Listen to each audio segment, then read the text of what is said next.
You're listening to the Options Insider Radio Network, the home of the Options Podcast. For more quality options programs, visit theoptionsinsider.com or search for Options Insider Radio Network in your podcast provider of choice. Listeners can also access all of our programming through our mobile app available in the iTunes and Google Play stores. Select programs are also available via live stream at mixlr.com/options-insider. That's mixlr.com/options-insider. Don't forget to follow along with your favorite programs and submit your own questions for the hosts at twitter.com/options, stocktwits.com/options, facebook.com/theoptionsinsider, or via questions at theoptionsinsider.com.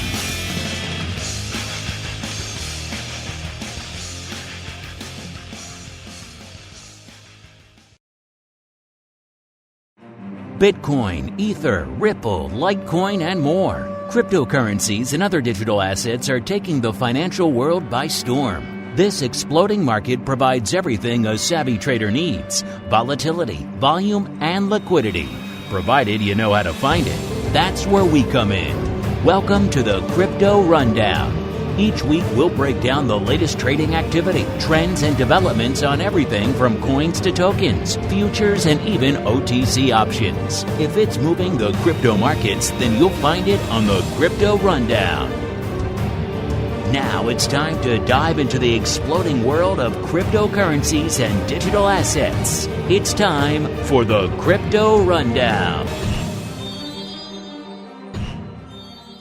All right, everybody. That music means it is Monday. It is 2 p.m. Central, 3 p.m. Eastern. Yes, it is time for the Crypto Rundown, the program where we break down everything going on the other side of the derivative space. We're going to talk the vol, the volume, the skew, all that good stuff, but in the Bitcoin options and ETH and all that other fun stuff. A lot popping off over there, so it should be fun. My name is Mark Longo from theoptionsinsider.com, as well as, of course, from this fine network upon which you're listening to this program right now. Glad to see so many of you continuing to discover this program from the crypto world and in turn discover our network as a result. Some of you maybe learn about options for the first time, so we're happy to walk you through that process before you get into the deep end of programs like volatility views and all the other fun stuff we have there on the network. If you haven't done so already, make sure you subscribe to the full network, around a dozen or so programs for you guys to sink your teeth into there on the network. Option Block, Vol Views, The Advisors, Option Twifo. There's so many. So a lot for you guys to enjoy. OPR, Bootcamp, you name it out there. So we'll keep you busy. We'll keep you informed, hopefully enlightened and or entertained out there in these crazy, troubled, turbulent times. If you like what you're listening to, keep those reviews coming. They help the influx of new people continue to discover the network. We see the folks coming in. We see the numbers every month, and these are crazy times for everybody, crazy times for the network as well. So keep those folks coming. Leave a review wherever you listen to this fine program. And of course, keep those questions coming. We do love to hear from you guys. And let's hear from some other folks in the space as well. Without further ado, it's time to roll out the Crypto Hot Seat. Forget about cold storage. It's time to turn up the heat on thought leaders from the world of cryptocurrencies and digital assets. It's time to take their place on the Crypto Hot Seat. All right, everybody. Welcome to the Crypto Hot Seat. This is the portion of the program where we welcome on guests from throughout the world, crypto derivatives and indeed beyond, and proceed to pick their brains for the benefit of you, the listener out there. And our next guest is an old friend of the network, even though he hasn't been on in a little while. He's worn many hats. He started many years ago as actually my co-host on Trading Tech Talk when he was back. He was the CTO over there at the International Securities Exchange. He then moved on to BATS, which of course then became part of the grand, ever-growing, ever-expanding SIBO empire. Of course, he spent some time there before his most recent appearance. He was part of Alpha Point, having jumped into the crypto space, and now wearing yet another hat again. So I'm pleased to welcome on our old friend, Mr. KAPIL RATHI, now the co-founder and indeed CEO over there at CrossTower Crypto Exchange. Mr. RATHI, welcome back to the program and indeed to the network, sir. It has been too long. Thank you, Mark. How are you? Hope all is well. It's been a while. It has been quite some time, sir. I think our last chat was actually about exactly a year ago. It was June of last year on this very program. So obviously a lot has unfolded since then. The world has pretty much fallen apart. And then maybe getting somehow back together, maybe not so much, I guess, depending on your point of view out there. But catch us up. The last time we chatted with you, like you said, you were at Alpha Point. Now you have since then launched this new entity. So catch us up. What the heck is CrossTower? What are you guys doing? All right. Yeah. Thank you for inviting me. And just before I jump into CrossTower, once again, big fan. So thank you for distilling all the options market summary for us. You're still my favorite drive time show. Someone's got to do it, right? I'm no longer able to keep up with what's happening in my old world of options, given I have to now keep up with this exciting new asset class that we're jumping in, and we are really excited about bringing CrossTower. CrossTower is a digital asset trading platform. Today we are offering exchange services in 9 top digital assets, cryptocurrencies. We're basically bringing this platform with a clear mission to help grow this new asset class. I think there is so much potential in this new asset class. There's a lot of excitement, but we still are finding institutions and other investors that you and I have been part of the community. They're still waiting on the sideline, and our mission here is to help those institutions, help those sophisticated individual investors, and come join this asset class. There's a lot going on, of course. What we're trying to do here is essentially provide an experience that our traditional asset class market makers or individual investors or institutions, they are used to seeing really amazing, sophisticated exchange services. And I think there is some room for a exchange that can cater to that community. We want to provide them similar experience, whether it comes to technology, whether it comes to risk, whether it comes to cost, service. We want to really offer one of the best-in-class exchange that, as you know, I have been lucky in building some of those exchanges in my past life. You've been at a few exchanges over the years. I just named 3 off the top of my head. I'm sure probably a few more mixed in over there. We'll get to all the madness unfolding in the crypto exchange space in a second, because there is a lot to unpack there. But catch us up on the offering itself. If I come to CrossTower right now and I want to trade products, what can I trade? Is it just Bitcoin spot? Is it ETH? Are there derivatives? What are we looking at here?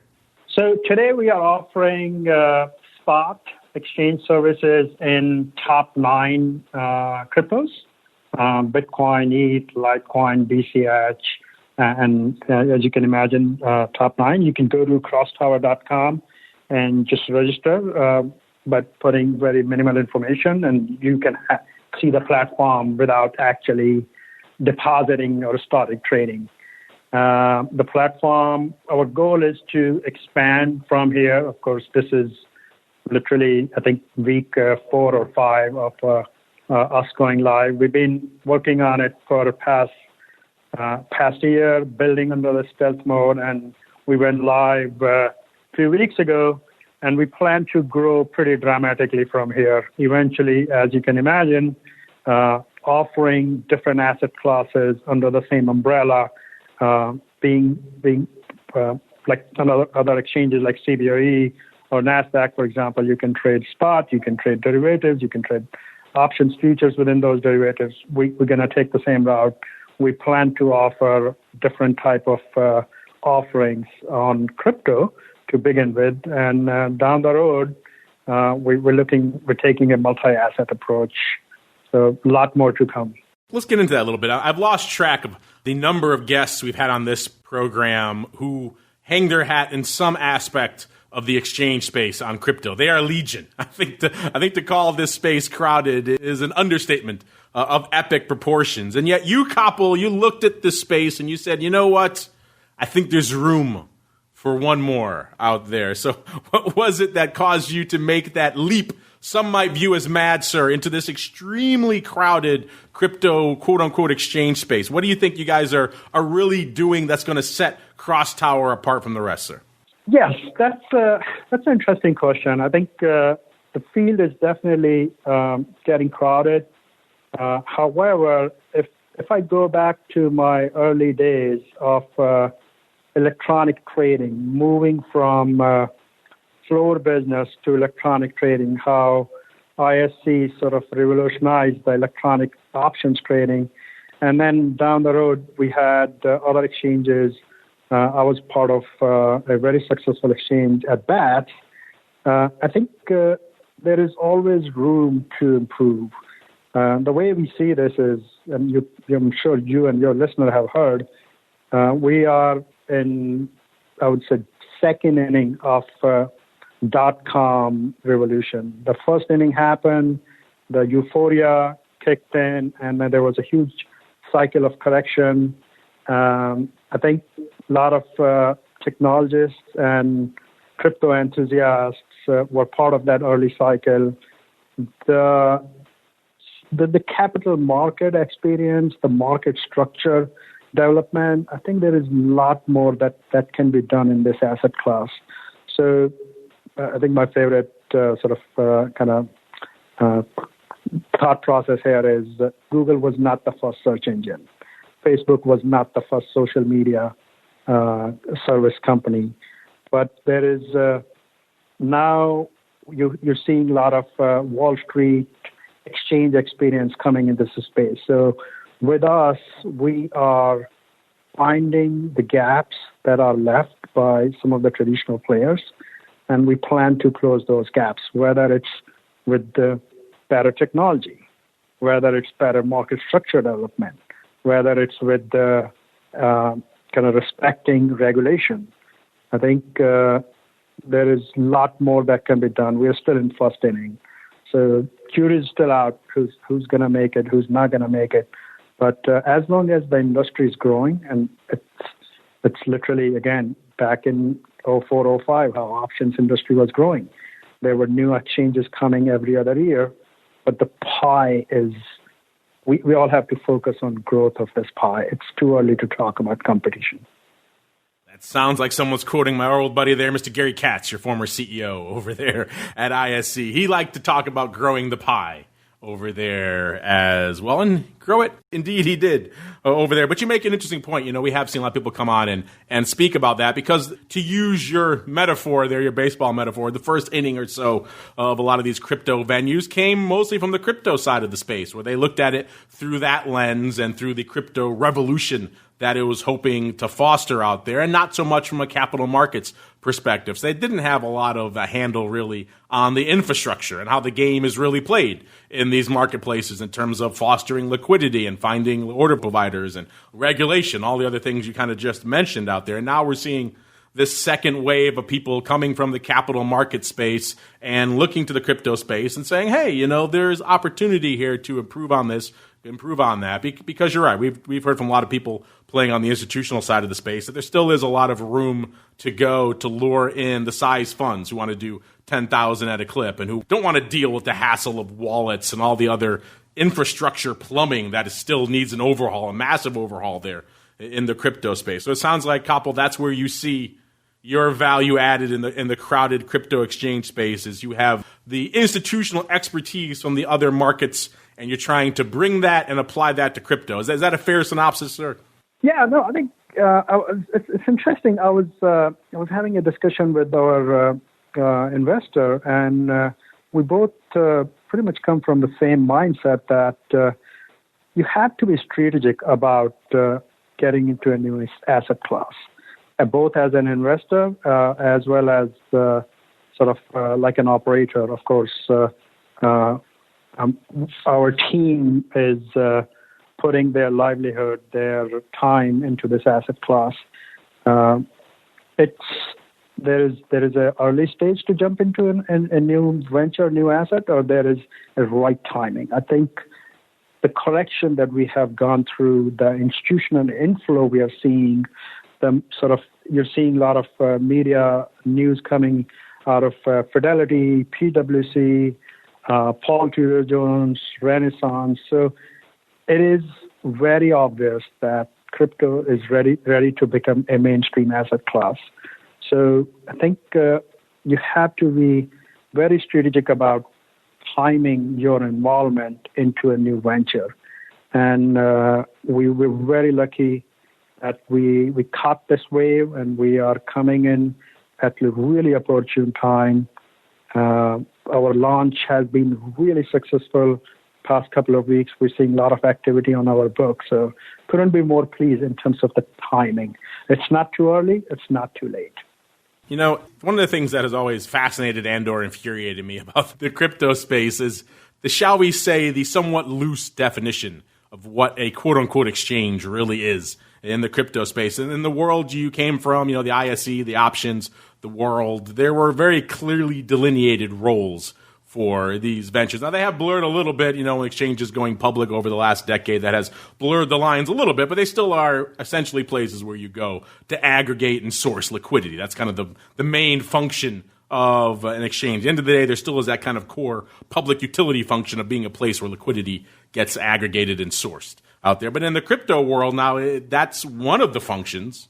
Maybe some might argue it's the least important function of a lot of these quote-unquote exchanges, because they're also out there functioning effectively as a broker. You have to build a front end. You have to go out and acquire customers. You have to drive them to the products that you're listing on your venue. You have to give them the service that they demand from a broker. They have to have all the GUI expectations of the spreads and everything else you need to do. There's a lot that's baked into that. It's not just make a venue, source liquidity, and sell a market data feed. There's a heck of a lot more to it than that. What's been your take coming from the more traditional world of finance and seeing how those exchanges function in a very highly regulated role to now this very kind of fast and loose crypto exchange world where you're kind of doing all things at once, Kapil? That is a really spot-on observation. When I moved into sort of crypto exchange side after spending almost 15 plus years in regulated securities market, my jaw was on the floor. It's like, wow, you have a broker who's servicing retail client, you have the matching, order matching function, and even part clearing, of course, on blockchain. You don't need traditional clearing services, but there is definitely sort of settlement process that's performed by these exchanges. So that is absolutely an interesting sort of dynamic that crypto exchanges are offering a much vertical model than some of the traditional asset exchanges. However, with that said, I think I'm thrilled to see Fidelity, TD Ameritrade, E-Trade, Schwab now looking into, and Robinhood looking into offering crypto as a service. So there is definitely, of course, they have a lot more experience in servicing retail customers than compared to some of the exchanges. I think the ecosystem will find its balance. I don't think this vertical model will stay forever. Somewhere we have to bring the entire infrastructure, not necessarily all the players, because at the end of the day, I think the technology, underlying technology, behind crypto and Bitcoin is kind of disintermediate some of these intermediaries. So we may not have all 9-10 players to complete the trade cycle. By the time you press buy, sell button, and by the time it gets clear, it goes through multiple hops in traditional asset classes. Here in crypto, it will probably go through 2-3 hops, but we kind of finding that balance. And I think bringing traditional discount brokers, electronic brokers, order routers is going to happen, and it's going to actually help grow this industry. Is that an intriguing prospect for you, at least in the near term, until this vertical model shakes out a little bit? Is it intriguing for you to have to effectively build a broker as well? Is that a fun new challenge, or is that maybe somewhat a little bit daunting coming from the traditional exchange world? There's definitely a lot to learn for me personally. I think as a securities exchange, you don't necessarily perform KYC on your individual investors. So we are doing a lot more than a traditional exchange would do.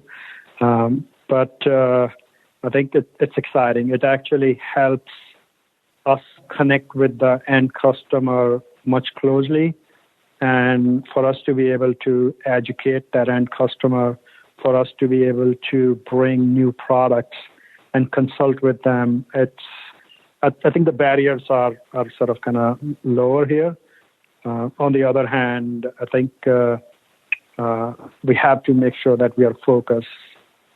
We definitely, like, our mission is to mainstream this asset class. Making it mainstream means bringing new products, whether it's index products, ETF products, or similar type of trading products. It will expedite and sort of speed up innovation. So we don't necessarily have to work with 5 different type of players to bring a specific product to the fund, to the sort of end customer. It's more exciting. It's definitely daunting, but there is a lot more excitement in this space. You mentioned early on your investor. You guys just announcing actually this morning a $6 million seed round you guys just closed out there. So walk us through what's the plan for the funds. What can we look forward to here in terms of, hey, maybe since we're talking looking forward, we know obviously you like a little bit of options here. Maybe is options going to be baked into that $6 million, Kapil, or is that a little bit farther down the road? Definitely, I would say it's pretty close. I think natural growth that we have seen in derivatives, especially in options. My own background throughout my life, I have been part of options community.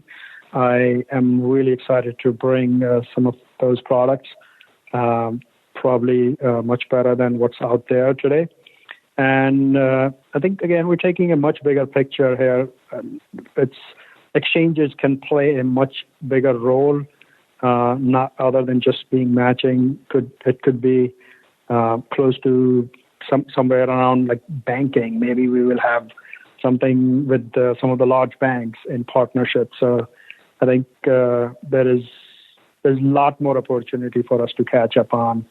Short term, definitely expanding into different jurisdictions, expanding into different sort of products on crypto derivatives, and then long term looking into other ancillary services, whether it's banking service or whether it's a capital raise process. There is a lot more that can be done. Well, obviously, you guys are looking to spread your wings here in the U.S. That's certainly fertile ground from a U.S. trader perspective. So much of our audience comes from the domestic side here, and yet their options, pun intended, are quite limited when it comes to trading out here in the U.S. But speaking of which, one of our listeners here, a frequent listener, Scott Somer, sounds like he's listening live right now. He's excited about what you have to say here, Kapil. He's just retweeting what you guys put out there from CrossTower, that you guys have the lowest fees in the market, fast trading engine, great liquidity, U.S. licensed, and everything else. So it sounds like it's resonating with the audience here, Kapil, because they're getting fired up at what you have to sell. But I'm curious, you mentioned the U.S. license, and that's what Scott's tweeting about here as well. There's a lot of room to improve on that front for a lot of our listeners out here who still have to go out and trade on a Deribit, for example, if they want to do options or things like that. So is that a big focus for you guys, is trying to provide more liquidity and more access to these products here on the domestic front? And if so, obviously that gets into the regulatory side. You know, what are you hearing on that front? Things hopefully going to ease in the near future, make it easier for a lot of our U.S. listeners to trade more crypto products, sir? Yes, so I think U.S. regulatory environment has been very interesting. I'm really happy and pleased that both SEC, CFTC have taken a positive while cautious approach in embracing this asset class. If you would have asked me 2 years ago, I would have been scared that the entire innovation was going away to other countries who are opening up arms. But I think with the goal to protect individual investors, the commissioners at both SEC and CFTC have taken a very creative approach in listening to industry, understanding what the market demands are while not letting it be a free ride. So love the balance. And that's where we skill between me and my partner, Kristen Bogiano, who's an amazing regulatory expert. We have huge respect for our regulators, and working with regulators with a innovative mindset is how you can grow this industry. Getting, of course, licenses today is still a daunting process. I hope we can simplify some of those processes. But if you know what you're doing, and for someone like me and Kristen who have worked with SEC and CFTC throughout their life, we understand how to sort of respectfully provide them detail. We're excited to go through some of these processes and taking a risk-based approach. I think we have to understand how to make sure that there is no manipulation, there is no price fixing, there is no sort of wash trading or any sort of activities. Is the best way. We have to take the negative news out from crypto and make it a mainstream regulated asset class, and that will bring financial advisors, that will bring large hedge funds, that will bring private office. So credibility is super important. Credibility for the asset class as well as the credibility of people who are trading, who are offering those services is super important in this space. Well, Kapil, I'm glad you can get this very early glimpse here into what you guys have cooking over there at CrossTower. Of course, you have to keep rolling into the Bitcoin breakdown and everything else, but we like to leave our audience with a little bit of a hint, a little bit of a tease of what they can expect. So why don't you do that, Kapil? Give our audience a little bit of a glimpse into the future there. What can they look forward to coming down the pike from CrossTower in the coming months, sir? I would encourage audience to really, as you're listening, go to crosstower.com, just click on register button, and then you will see the book right away. The book is live. It's very active. Our market makers are helping us quite a lot. We're very pleased with the depth and the spread on the book. And, of course, as you know, we are acting as we're bringing some disruption, especially around cost. I think the cost for retail is one of the barriers to entry. They are obscenely high, and we are looking to bring those costs dramatically down for our retail investors. So it's funny, we're running a program called Get Paid to Trade, which essentially means if you put a market order, you will get paid, which is new, has never been tried in the crypto world. It's something that the equities and options exchanges have tried, and we're looking for your listener to take advantage of this platform, take advantage of this pricing, and start trading. I think we would love to hear their feedback. Go to our chat box, and then just tell us where we can improve. We want to help retail as well as institutional investors. So we're really excited from what's coming down the pipe. Yeah, check it out for yourselves, crosstower.com, or give them a follow on the old Twitter. Sounds like a lot of you have already discovered the Twitter. You're retweeting their tweets to us during the show here. It's CrossTower_EX there. Yeah, interesting stuff here with the model of the old taker-maker, kind of a little bit of a play on the old maker-taker we see in the payment structure a lot in the options world, getting paid to execute some orders out there. So it might be intriguing if you're thinking about dipping your toes in the world of crypto. No options yet, but hopefully those coming down the road as well. Well, Kapil, I'm glad we can get you on here to discuss your latest new initiative there in the crypto space, and we look forward to seeing how all these initiatives unfold at CrossTower in the coming months, sir. All right. Thank you, Mark. Thank you for having me again. I promise I'll be more active. Won't go in the kind of hibernation again. We get it. Everyone, check it out for yourselves. CrossTower.com and CrossTower_EX on Twitter. Now we have to keep on rolling. It is time for the Bitcoin Breakdown. It's time to explore the latest trading activity, trends, and developments across the world's leading crypto market. It's time for the Bitcoin Breakdown.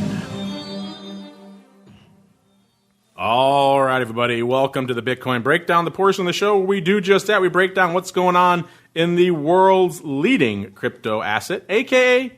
Bitcoin. And coming into the start of the show, at least, we had a nice little rally, at least from our last show last week. The Bitcoin was up about a little over 180 handles, about 183, was trading right around 95, 94. It's giving some of that back. Maybe me and KAPIL talking there spooked it a little bit. Gave up, looks like about 40-odd handles of that right now. So it's up about 140 net now on the week. So folks perhaps getting a little bit spooked out there. By the way, of course, all these metrics, the data, the vol, the SKEW, all that good stuff coming to you courtesy of our friends over there in SKEW land. SKEW.com is the place to go to kick the tires on all this fun stuff. Let's start off in the realized camp. That's actually, of course, the volatility that's been exhibited in the marketplace since the last time we chatted here. The 30-day, so 1 month realized volatility is down ever so slightly. It's down about 6%. It was 62%. Now it's about 56% coming into showtime. So still frothy, still pretty volatile. That's more volatile than a lot of asset classes out there, but off the highs we've seen of late. 1 year realized, still unched around 88%. That's not surprising. It takes a lot to really change that 1 year frame of reference. It takes a lot of data points over quite a sustained period of time to start moving that number. The 30-day implied, which is the amount of vol that the options are actually pricing in from an overall options pricing perspective, that's down 5%. So very similar to what we're seeing on the realized front. It was 65% last week. It is 60% this week. Worth noting, actually, out here, our friends over there in Genesis as well. Genesis Volatility, they're on the show not too long ago. Check them out. Give them a follow over there on Twitter as well, at Genesis Vol. They put out a great little newsletter and little nuggets throughout the week, which you'll find interesting. They tweeted out not that long before the show that the steep Bitcoin implied vol term structure. So, of course, the term structure is the vol surface, listeners, going all the way out across the expiration months. And if you look at that, they say the short-dated options are pricing in very quiet future, while a longer term, you're seeing a little bit more bid to the vol, which is, again, maybe pricing in a little bit more turbulence down the road. So they say watch out, of course, for your traditional decay of theta, as well as the roll-down effect you get from rolling down that term structure, which is, of course, what we see in a lot of volatility products out there as well when they exhibit this traditional contango-type term structure out here. If you don't know what any of that means, check out some of our shows like Options Bootcamp or some of the early shows about episodes of Volatility Views to break that down in a little bit more perspective out here. Let's get out to the options on the leading platform, at least until CrossTower and some of the others kick in and get more volume going. It's still Deribit out there. Lighter volume this week than last week. 2 weeks ago, we saw a spike to about, actually a little bit more than 2 weeks ago. This was about, beginning of the month, so about 3 weeks ago. We saw a spike to about 169 million worth of notional going up on Deribit. That was on June 2nd. This past week, active, but a little bit lighter volume. The big day was on the 19th with 105 million. Again, this is all notional. That's not 105 million contracts. And then today we saw coming into showtime about 75 million, so a pretty active day out there on Deribit today. The big prints out there, it seems like that 11,000 strike has just kind of captured the imagination as we're threatening to break through 10,000. Everyone's already moving on to the next strike, which is 11,000. We saw big prints on this out on Deribit over the past week, in particular on the 17th. We saw, looks like some rolls from the 11,000 to 15,000 vertical going up. Looks like 1 by 2.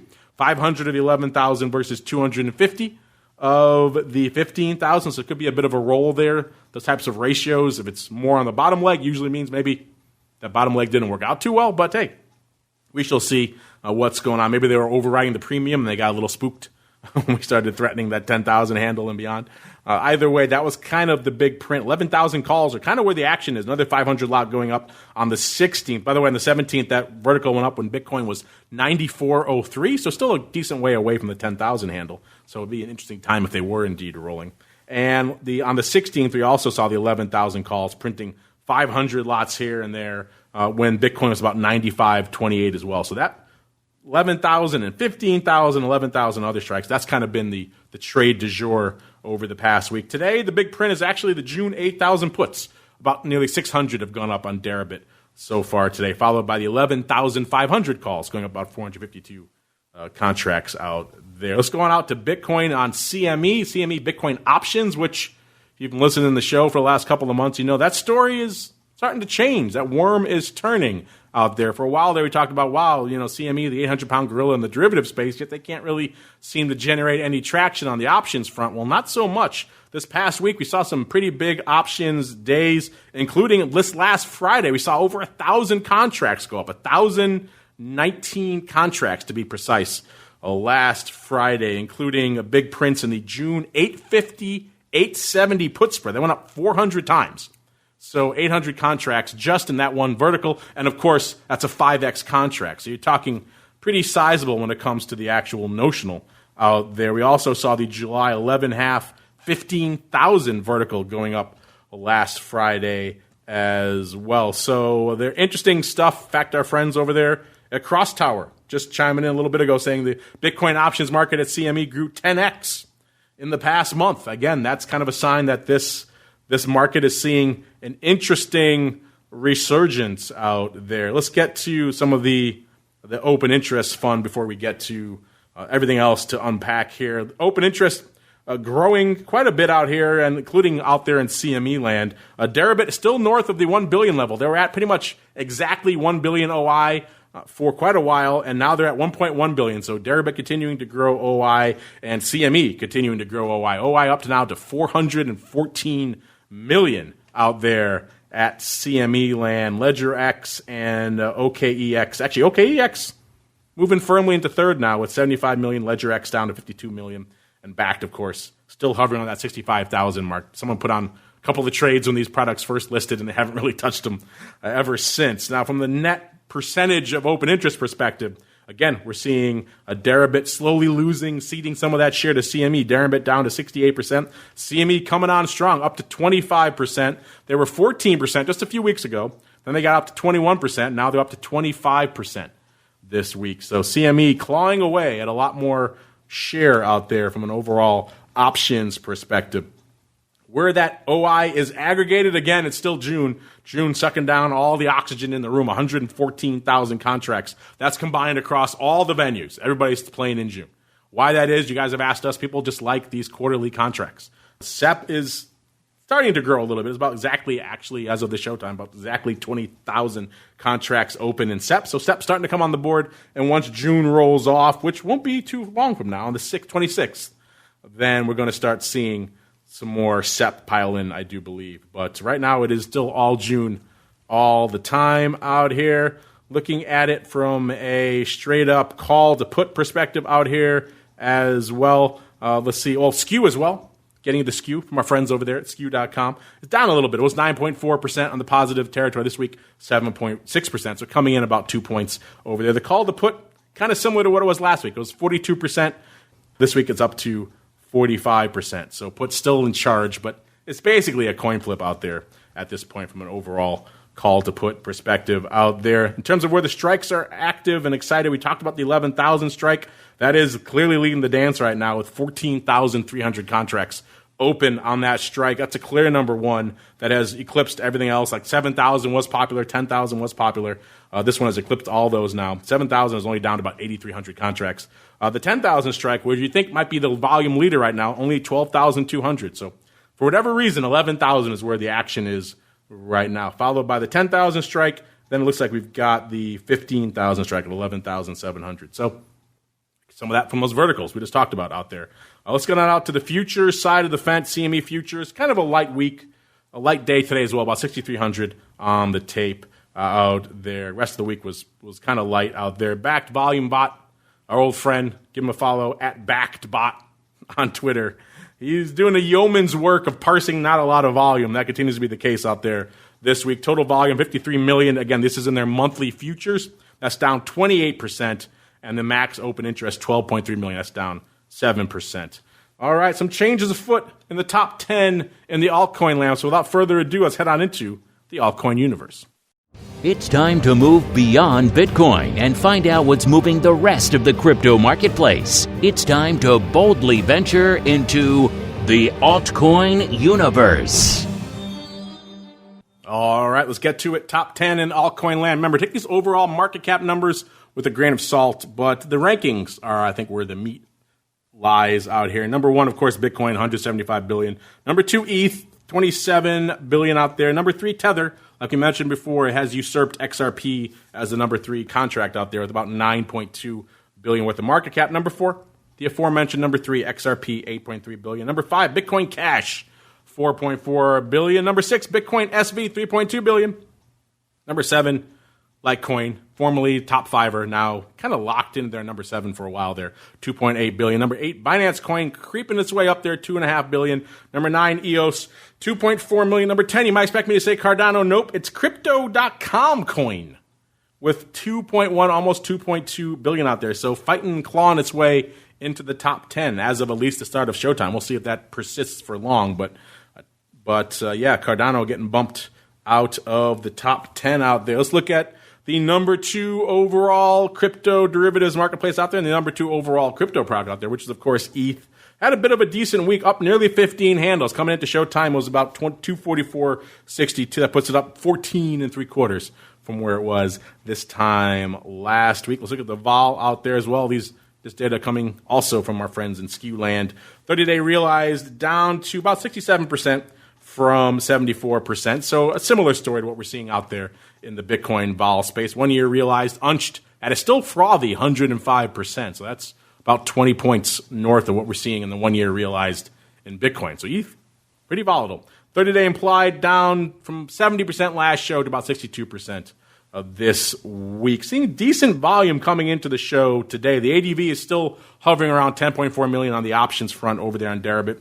The largest spike we've seen of late is still back to June 1st of 30 million. Didn't see anything eclipsing that this week, but still saw some interesting prints of late. The 15th, you saw 21 million worth of notional going up. And today, coming into Showtime, was about 12 million on the tape. So it seemed like a pretty active day in store today out there as well. So ETH has been turning it up of late from an overall vol perspective. We're seeing that reflected in the open interest as well. That's up to about 150 million from 144 million last show. Worth noting out there, looks like OKEX starting to creep in on the ETH options open interest as well. Deribit's still the leader with about exactly 150 million worth of open interest, but OKEX creeping in with about 3 million. So starting to claw away some share out there in the ETH options front. Moving on to some of the other big altcoins out there. Ripple, aka XRP, kind of another week where it's effectively slightly unched. It's still shy of that 20 handle out there. So all of you out there waiting for XRP to blow north to 30 or beyond. It's not happening this week, at least. Bitcoin Cash up about 6.5 handles from last show.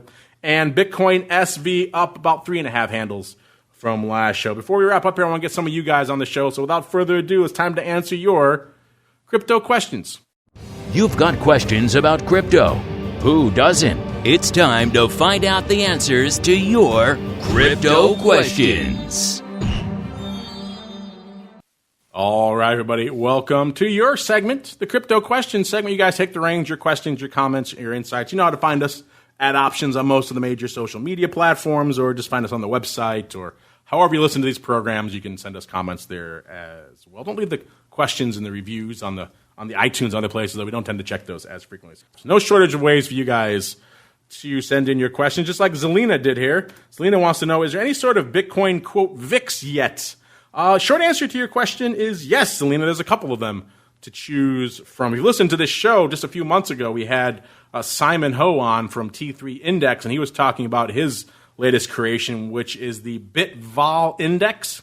That's effectively a Bitcoin VIX. If you listen to our Volatility Views show, and that might be a little intimidating for some of you out there new to the options landscape, but if you listen to that program, you'll know that the Spikes product, which is a VIX competitor, is created with that same methodology that he used to create the BitVol Index. So a lot of interesting things, price dragging, and other elements that make it an interesting use case, a little bit similar but a little bit different from VIX out there. So if you're looking for that, T3 Index is the place to go. They disseminate that on a regular basis so you can see where that is trading right now. So that's one place you can go out there. Then, of course, LedgerX did launch, they announced, I should say, what they call their Bitcoin Fear Index. But getting accurate quotes on this now and market data on this is a little bit challenging. I don't know if they're still disseminating this. Maybe SIBO took umbrage at them marketing it as the Bitcoin Fear Index. Either way, I'm not sure if that is still being disseminated. I can't get any recent quotes on that. I'm able to check in with the folks at LedgerX and see what's up with that. So there were two. Effectively now it seems like there is one. By the way, if you're looking at what the BitVol is right now, BitVol is at a 73.07. So that's down quite a bit. It spiked back in the heady, topsy-turvy days of March. And March 17th, it hit nearly 200, 194.4. It's down pretty much more than 50% from that level right now. You can check it out for yourselves over there. T3index.com, or just search for BitVol Index, BITVOL Index. So if you like a little bit of a vol shorthand in your crypto trading, you want to know what effectively the VIX is telling you for Bitcoin right now, there you go. It's at about a 73 out there. Great question. ZELINA, let's see what we've got here. Mither, let's go with Mither. Mither wants to know, I trade options on equities. Thinking about trading crypto, where do you suggest that I begin? This is a frequent question we get, and unfortunately, there's still not a lot of good answers for you because, as we mentioned, most of the lion's share of the volume is still going up on platforms like Deribit, which you don't say where you're from here, Mither. You could be overseas, but I'm going to guess a lot of you, around 80% of you, are here in the domestic U.S., and that's a challenge. You have to tunnel in with a VPN, and it's not really a good experience that I would recommend for anyone. You don't want to have that sort of Damocles perched over you that you could be shut down at any moment for violating their terms of service out there, especially if you have large accounts you want to trade. So the most liquid venue, Deribit, still kind of inaccessible out there. You can go to, like aforementioned Ledger X. They're coming on a little bit stronger now. They have 50-odd million in open interest. You can kind of go through them out there if you're looking at the options. But a couple of things to keep in mind if you're diving into crypto options for the first time. If you say you trade options on equities, you don't say what you're trading. I'm going to assume you're doing the most popular things, the options on your Apples, your SPYs, your Googles, your Amazon, your Facebook, that sort of thing. Coming into the crypto option is going to be a bit of a different beast. You're not going to get the same liquidity. Obviously, the spreads are going to be wider. And it's just a very different experience. A lot of the brokers out there, the main ones like Coinbase and others, still really don't let you play in the options front. So finding a broker that'll let you do it is the first challenge. I was just trying to squeeze KAPIL over there at CrossTower. It doesn't sound like they're ready for that yet, but that is an area that's prime for disruption here in the U.S. front whenever we get our regulatory act together. They're not going to have the great drop downs where you can go out and do an iron condor or an iron fly, all the things you're used to very easily in a traditional equity option. They're going to take a little bit more doing. It's pretty much more straight up single leg stuff, maybe a vertical, but again, the spreads are wide, so the markets for those verticals and those spreads are going to be pretty wide as well. The thing, unfortunately, we still kind of recommend Mither is until we're seeing more paper out there, and we've been saying for a while, ICE or CME, one of these has to really catch on fire to bring more listed paper that you guys can access here as a U.S. client. And it seems like CME is starting to take off. So maybe, hopefully, they're still not quite there yet. 1,000 contracts in one day is not going to light it up enough to do it. The spreads are still a little wide out there, but it's trending in the right direction. Now, the problem with that is, of course, that's a 5X contract. So that's a very beefy contract. I've talked to CME about, are they planning to maybe list a smaller one, a micro, a 1X at the very least, to make it a little bit easier for retail. So I think what we're going to need to see first is more paper on that CME product, maybe ICE as well, who knows, BAKKT. And then from there, other products start to take shape. 1X coin, for example, maybe a 1/10 eventually, make it a little bit easier for retail to trade that. And then I think more U.S. listed venues will be able to wrap their heads around that because it doesn't have all the regulatory concerns that you have with the Deribit and all the other venues out there. So unfortunately, I tell a lot of people here in the U.S. to still kind of keep your powder dry. There aren't a lot of great choices or options, pun intended, to really do a lot of size options trading in the crypto space right now. Unless you have a decent size account, then of course we had shows with Acuna and the others out there. They'll put that up OTC for you, and Athena and others will do that as well. But that's a pricey, sizable type trade you need to be able to do. If you're looking to do 1 lots and 10 lots, it still unfortunately isn't that favorable of an environment out there. But we're on the cusp of that, Mither. I want to get LedgerX and some of the other domestic venues out here back on the show, I think, to kind of put this question to them a little bit and see what they're doing to really foster more U.S.-oriented crypto options and derivatives paper here, because this still is an area that's lagging behind the rest of the world, unfortunately, Mither. The great question is one we kind of ask ourselves every week, and unfortunately, the answers are still wanting out there, but hopefully, who knows, maybe CrossTower, maybe some of these other venues, maybe CME will continue to light it up. Whatever it takes, somewhere more of this listed lit paper has to succeed, and then from there, I think we'll see a lot more avenues for you guys to trade going forward. All right, listeners, unfortunately, that music means we've come to the end of our epic sojourn through the world of all things crypto and crypto derivatives. I want to thank my old buddy, Mr. KAPIL RATHI, now hanging his hat at CrossTower. Check him out for yourselves, crosstower.com. If you like that idea of getting paid to trade, maybe seem interesting. They don't have the options yet.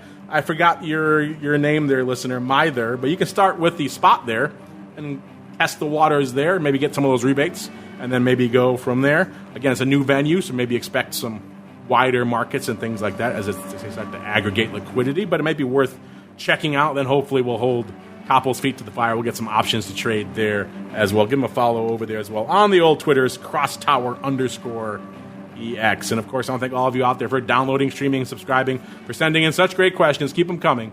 And we'll see you back here next week for more of the Crypto Rundown. You're listening to the Options Insider Radio Network, the home of the Options Podcast. For more quality options programs, visit theoptionsinsider.com or search for Options Insider Radio Network in your podcast provider of choice. Listeners can also access all of our programming through our mobile app available in the iTunes and Google Play stores. Select programs are also available via live stream at mixlr.com/options-insider. That's mixlr.com/options-insider. Don't forget to follow along with your favorite programs and submit your own questions for the hosts at twitter.com/options, stocktwits.com/options, facebook.com/theoptionsinsider, or via questions at theoptionsinsider.com.